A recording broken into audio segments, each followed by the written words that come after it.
اس لیے وہ نعمان کو اگلا سردار بنانا چاہتا ہے، مگر اس کے دل میں ایک خواہش یہ بھی ہے کہ اس کا اپنا بیٹا سردار ہو۔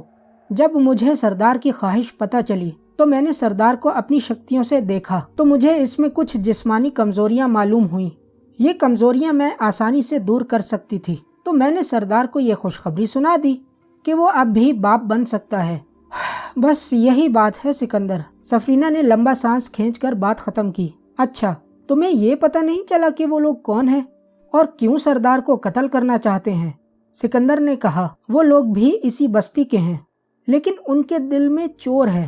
وہ دل میں سردار کے لیے نفرت رکھتے ہیں، لیکن ان کے پاس زیادہ لوگ نہیں ہیں، اس لیے وہ چھپ کر آتے ہیں اور سردار کو قتل یا نقصان پہنچانے کی کوشش کرتے ہیں۔ تو اب ہم کیا کر سکتے ہیں ان کے لیے سفرینہ؟ سکندر بولا، ہم سردار کی ان لوگوں کو پکڑنے میں مدد کر سکتے ہیں، اور اس کے ساتھ ساتھ سردار کو باپ بنانے کے لیے میں وہ جڑی بوٹی ڈھونڈوں گی، اور بس اس کے بعد اگر آپ کی مرضی ہوئی تو ہم یہاں سے نکل جائیں گے۔ اچھا، اور ہم کیسے ان کو پکڑنے میں مدد کریں گے سفرینہ؟ سکندر، یہ بہت آسان ہے۔ ہم سردار کے ساتھ کچھ لوگ لے کر رات میں ان پر حملہ کریں گے، سفرینہ نے تجویز دی۔ یہ ٹھیک ہے سفرینہ۔ سردار جھونپڑی میں داخل ہوا تو اس کے ساتھ اس کی بیوی اور بیٹی بھی تھے۔ نوجوان، میں آج بہت خوش ہوں۔ جب سے تمہاری ڈاکٹر بیوی نے مجھے خوشخبری دی ہے، میں تو خود کو ہواؤں میں اڑتا ہوا محسوس کر رہا ہوں، سردار نے کہا۔ سردار، یہ تو ہمارے لیے بھی خوشی کی بات ہے کہ ہم آپ کے کام آ رہے ہیں۔ ہم تو یہاں گھومنے آئے تھے اور پھر آپ کے آدمیوں نے ہمیں قیدی بنا لیا، لیکن اب دیکھ لیں ہم آپس میں کتنے گھل مل گئے ہیں۔ بالکل بالکل نوجوان، میں بھی تم لوگوں سے مل کر بہت خوش ہوا ہوں۔ اچھا بیٹی، پھر تم مجھے کب وہ جڑی بوٹی لا کر دو گی جس سے میرا مطلب تم سمجھ گئی ہو نا؟ سردار کو سمجھ نہیں آ رہی تھی کہ وہ اپنے دل کی بات سفرینہ سے کیسے کہے۔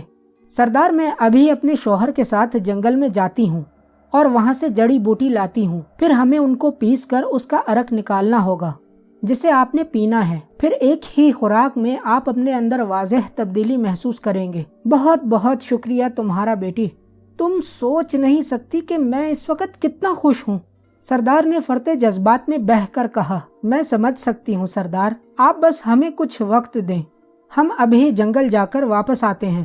جی ٹھیک ہے بیٹی، تم جاؤ، اور اگر چاہو تو اپنے ساتھ ہمارے کچھ آدمی بھی لے جا سکتی ہو، شاید تمہیں کسی اور چیز کی بھی ضرورت پڑے تو میرے آدمی تمہارے ساتھ ہوں گے اور وہ تمہاری مدد کریں گے۔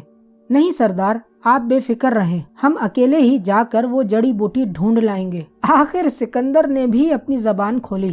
اچھا میرے بچوں، جیسے تم دونوں کی مرضی۔ سردار نے انہیں اکیلے جانے کی اجازت دے دی۔ یہ سن کر سکندر اور سفرینہ اٹھ کھڑے ہوئے اور پھر اجازت لے کر جھونپڑی سے باہر نکل گئے۔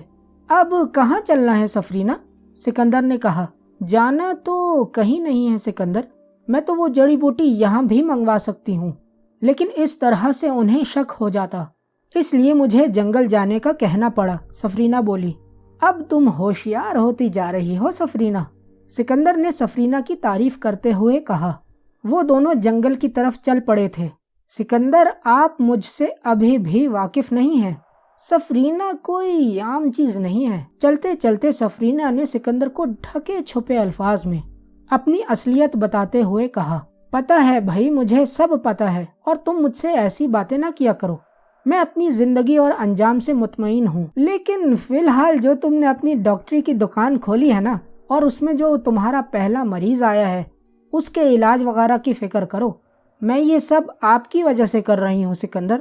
مجھے کیا پڑی کہ میں لوگوں کی مدد کرتی پھروں؟ ہیں؟ کیا مطلب؟ تمہیں مجھ سے محبت وغیرہ تو نہیں ہو گئی؟ سکندر نے اپنے چہرے پر حیرانی لاتے ہوئے کہا۔ آپ کو کیسے لگا کہ میں آپ سے محبت کرنے لگی ہوں سکندر؟ سفرینہ نے معنی خیز انداز میں کہا۔ تم نے خود ہی تو کہا کہ تم میری وجہ سے یہ سب کچھ کر رہی ہو، اس لیے میں نے تم سے کہا کہ تمہیں مجھ سے کہیں محبت تو نہیں ہو گئی ہے۔ سکندر نے اپنی بات کا مطلب بتاتے ہوئے کہا۔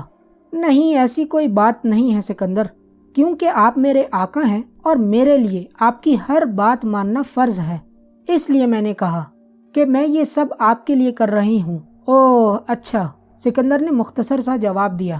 وہ دونوں اب جنگل میں داخل ہو چکے تھے۔ سفرینہ، جنگل میں گھوم کر دیکھو، یہاں کوئی جھیل یا چشمہ وغیرہ ہے جہاں میں نہا سکوں؟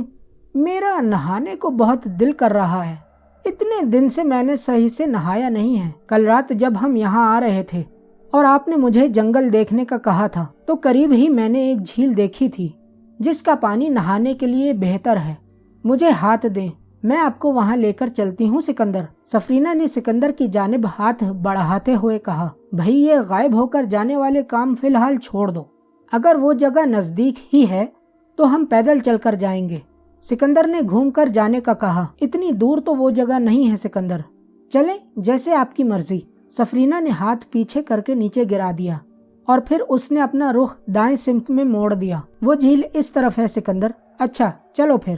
سفرینہ، میں نے اتنے دن سے دیکھا ہے کہ تم نے کچھ بھی نہیں کھایا ہے اور تم نے کہا تھا کہ تم ہماری جیسی خوراک نہیں کھاتی ہو، اس کا کیا مطلب ہوا؟ سکندر، چونکہ میں چڑیل ہوں تو خون اور کچا گوشت کھاتی ہوں اور میں کافی دن تک بغیر کھائے پیے رہ سکتی ہوں۔ تم خون اور گوشت انسانوں کا کھاتی ہو سفرینہ؟ جی، میں انسانوں کا بھی کھا لیتی ہوں اور جانوروں کا بھی کھا لیتی ہوں۔ یہ حالات پر منحصر کرتا ہے۔ جب انسان کا خون نہیں ملتا یا کوئی موٹا تازہ جانور نظر آ جاتا ہے تو میں وہ جانور کھا لیتی ہوں۔ سفرینہ اپنی خوراک کے بارے میں بتا رہی تھی۔ تو میرے بعد تم نے کیا کیا کھایا ہے سفرینہ؟ ابھی تک میں نے کچھ نہیں کھایا ہے، لیکن تھوڑا تھوڑا میرا دل کر رہا ہے کہ میں کچھ کھاؤں۔ سفرینہ نے اپنی بھوک کے بارے میں سکندر کو بتایا۔ دیکھو بھائی، مجھے نہ کھا لینا، ایسا نہ ہو کہ سکندر کی گردن تم نے اپنے ہاتھوں میں دبا رکھی ہو اور اپنے نوکیلے دانتوں سے میرا خون پی رہی ہو۔ آپ کو کیا لگتا ہے کہ میں ایسا کروں گی سکندر؟ سفرینہ نے معنی خیز انداز میں ہنستے ہوئے کہا تھا۔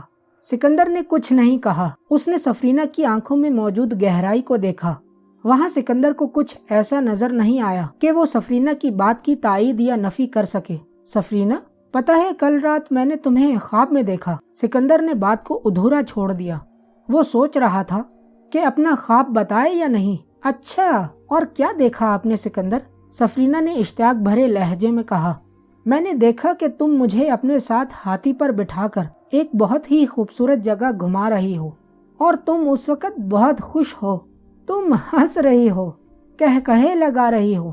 سکندر نے جھوٹ بولا تھا۔ اچھا، سچ میں؟ پھر کیا؟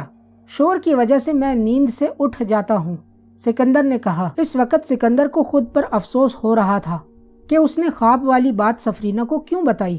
اگر اسے وہ یہ بتاتا کہ وہ اسے قتل کرنے والی تھی تو پھر سفرینہ اس سے وجہ پوچھتی۔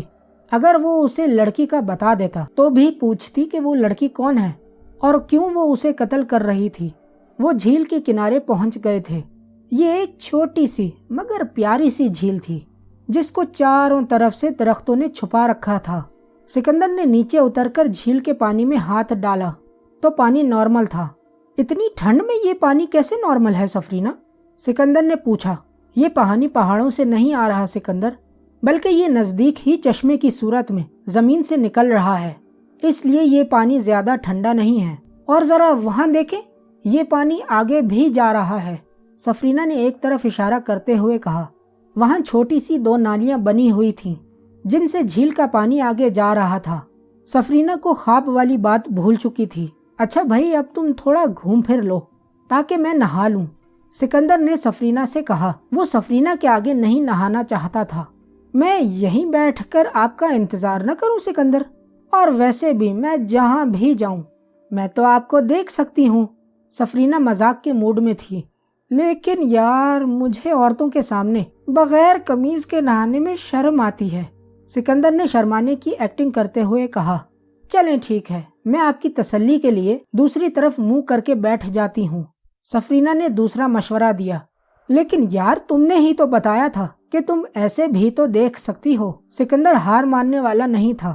دیکھ تو میں آپ کو کہیں سے بھی سکتی ہوں، تو پھر کہیں اور جانے کا کیا فائدہ؟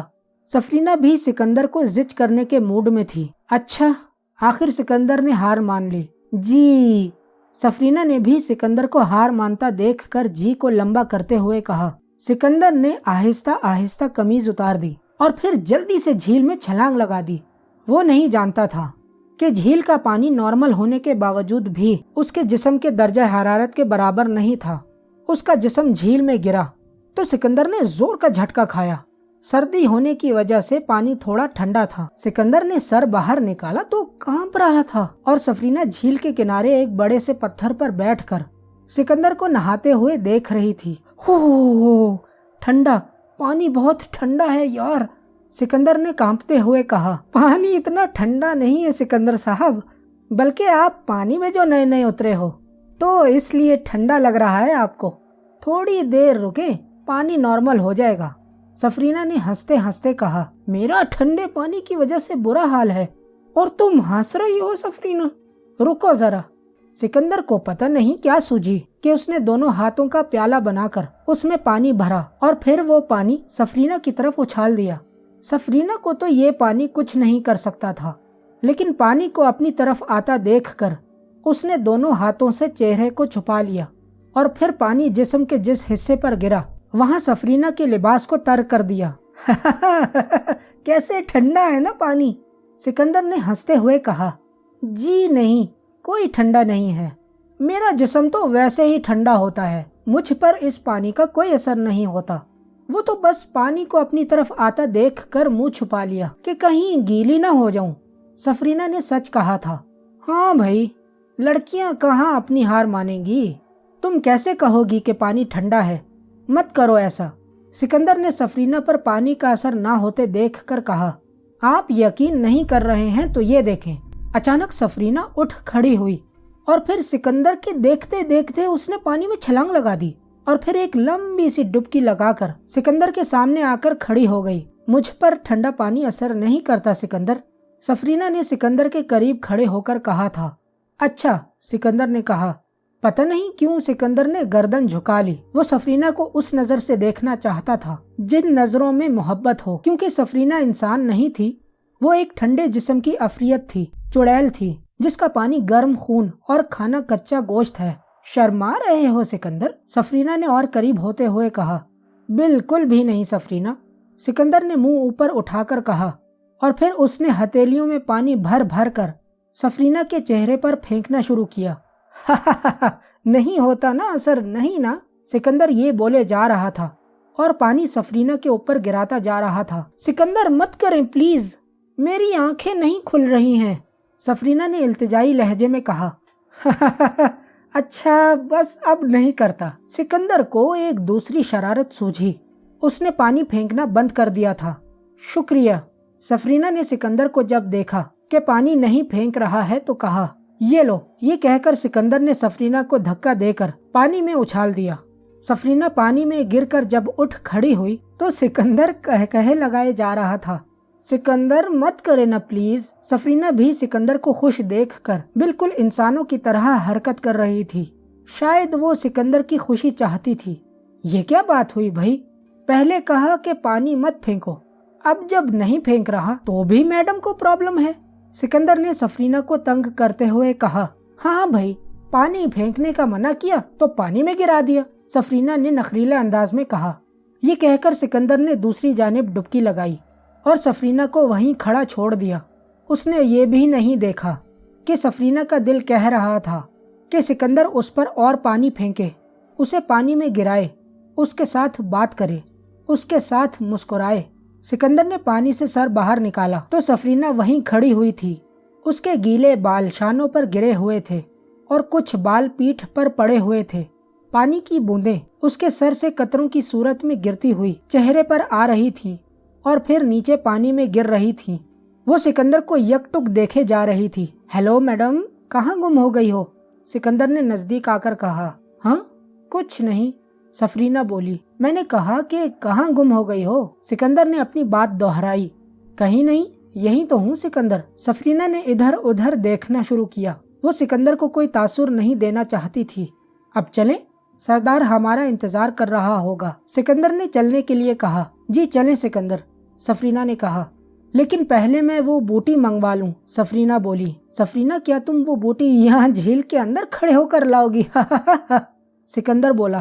کیوں، یہاں نہیں منگوا سکتی ہوں کیا سکندر؟ سفرینہ نے جواب دیا۔ منگوا سکتی ہو، بالکل منگوا سکتی ہو، لیکن باہر نکل کر بھی تو تم یہ کام کر سکتی ہو سفرینہ۔